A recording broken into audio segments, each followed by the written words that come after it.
जी मैं आपसे भी पूछना चाहती हूँ। अरे भैया, बिहार के नेता तो नासा को मुबारकबाद दे रहे हैं, बधाई दे रहे हैं। कोई कह रहा है राकेश रोशन चला गया था चांद पर और वहां से कह रहा था सारे जहां से अच्छा हिंदुस्तान हमारा।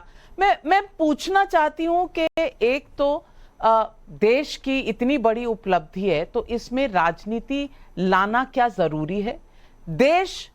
पूरा देश 140 करोड़ भारतीयों के लिए ये बहुत गर्व की बात है कि हमारा Chandrayaan 3 south pole of moon, चांद के साउथ पोल पर पहुंच गया है। लेकिन हमारे यहाँ है कि हिस्सेदारी, भागीदारी यही नहीं खत्म होती। तुम्हारा हिस्सा कितना, तुम्हारा श्रेय कितना, मेरा श्रेय कितना, मैं तुम्हें कैसे नीचे खींचूं क्योंकि मुझे तुमसे ऊपर उठना है। ऐसा क्यों है नवल किशोर जी?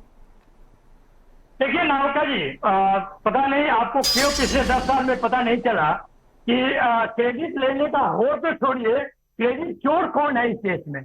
कौन सी ऐसा घटना नहीं है जिसमें चोरी करने का भाजपा प्रयास करती है।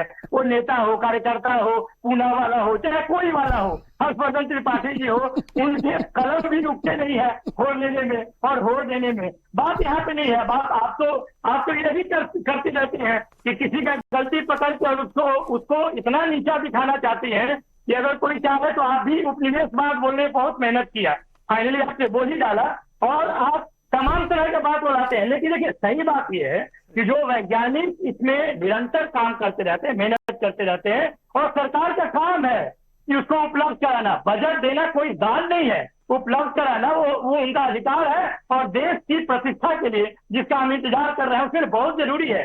लेकिन इस पर राजनीति करने के लिए अभी वंदे भारत का बात कर रहे हैं। इसे पूछिए ना, एक वंदे भारत के इनॉग्रेशन में ऑफलाइन में कितना करोड़ का खर्च आता है। पूरा रेलवे को बेचकर हर्षवर्धन त्रिपाठी चले जाते हैं उपनिवेशवाद और ब्रिटिश काल में। इनको नहीं मालूम है कि रेलवे को किसने बेच दिया, किसने क्या किया, एक एक प्लेटफॉर्म से लेकर कौन कौन चीज बेच दिया। देखिए, कहीं ना कहीं हर्षवर्धन जी आपको अपने आप पे नियंत्रण करना पड़ेगा। एक सीमा होता है जिससे आगे आपके ऐसे लोगों को नहीं जाना चाहिए। हम लोग सम्मान करते हैं। यहाँ पर मैंने आपका पोस्ट भी देखा, कई तरह के पोस्ट आप लिखते हैं। आप क्यों धमकी दे रहे हैं? नहीं, ये किस तरह की, ये किस तरह आप नियंत्रण की बात कर रहे हैं? उधर नीतीश कुमार जी हैं, बनना चाहते हैं प्रधानमंत्री, चंद्रयान का पता नहीं क्या है, उनके मंत्री बता रहे हैं कान में।